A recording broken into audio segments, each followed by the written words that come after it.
السلام علیکم. نو دستور سید حمید الدین گیلانی. یہ جو حضرات دائمی قبض میں مبتلا رہتے ہیں ہمیشہ، ان کے لیے یہ نسخہ زبردست. یہ ہرن پا بیل نما ہوتا ہے، اس پیچے کی طرح جو بیل نما پودا ہوتا ہے، ہرن پا بھی اس کو کہتے ہیں، ہرن کھری بھی کہتے ہیں اس کو. اکثر لوگ سبزی میں بھی اس کو ڈالتے ہیں. وہ اس کے پتے لے لیں اور باریک کر کے تھوڑا سا گڑ ملا کر گولی بقدر چنا بنا لیں. صبح شام ایک ایک گولی استعمال کریں، تسلی بخش یہ نسخہ ہے.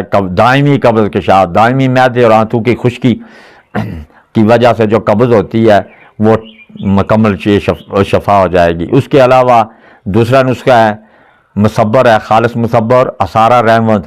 تولا تولا لے لیں، 6 ماشا، مستگی رومی، ان تینوں کو ملا کر پانی کی مدد سے گولی بنائیں بقدر چنا. رات سوتے وقت ایک گولی کھا لیا کریں.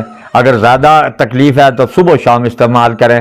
دائمی قبض ختم، کلا کما کر دے گی انشاءاللہ. ٹھیک.